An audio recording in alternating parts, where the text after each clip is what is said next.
Pada hari ketiga masa kampanye saudara, calon wakil gubernur Jawa Timur Emil Dardak melakukan belusukan ke pasar tradisional di kawasan Pasuruan pada Jumat siang.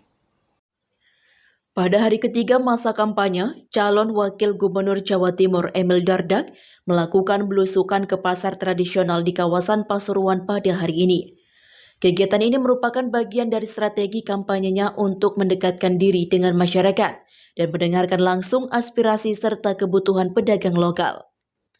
Di tengah keramaian pasar, Emil bertemu dengan sejumlah pedagang, mulai dari penjual sayur, ikan, hingga makanan khas setempat.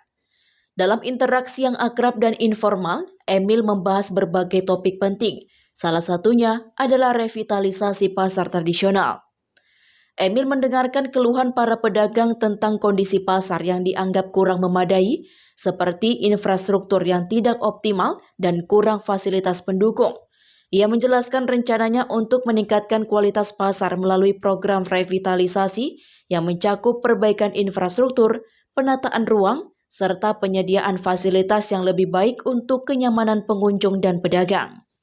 Adalah justru yang bukan makanan, karena sekarang mereka semua di seluruh Indonesia, mungkin di seluruh dunia sedang kesulitan bersaing dengan online.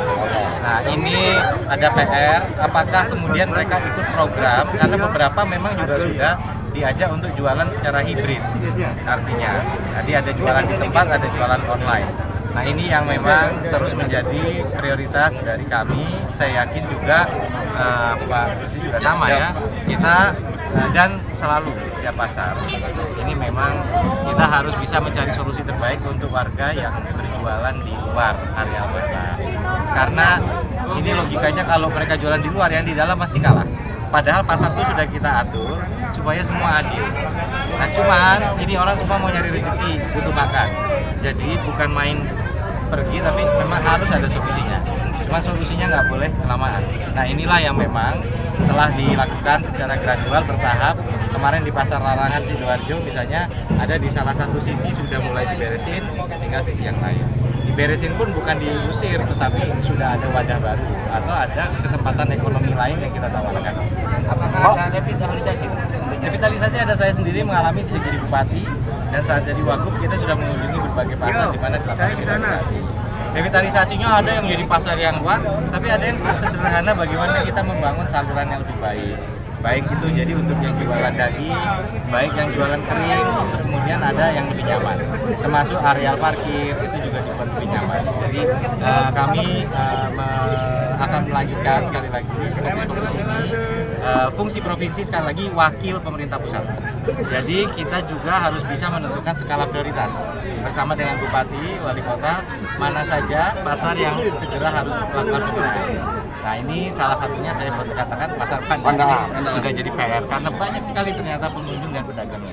Pak Emil, Pak, tadi saya sempat bincang dengan pedagang, kondisinya sepi, gimana Pak? Ya, jadi sepi ada dua, terutama yang mengeluh itu yang jualan pakaian bersaing dengan online. Jadi ini ada PR tersendiri yang kaitannya dengan persaingan antara online dengan offline tadi. Apakah itu kenyataan yang kemudian harus kita bantu mereka juga untuk bisa ada sumber ekonomi lain? Ini yang perlu kita pikirkan. Atau ada hari-hari dalam seminggu mereka dicarikan tempat di mana ada acara rame, kemudian mereka dapat pengunjung yang banyak. Nah, ini saya kasih tahu ya, bukan hanya pasar tradisional yang sepi juga, bahkan mal-mal di kota-kota besar itu juga lagi sambat karena ada perubahan gaya hidup masyarakat. Tapi kita harus kemudian mencari langkah-langkah kreatif. Pemprov biasanya mengajak para pelaku UMKM untuk ikut bazar di acara-acara yang ramai, sehingga mereka juga ada kesempatan. Dari Jawa Timur, Tim Liputan BITV melaporkan.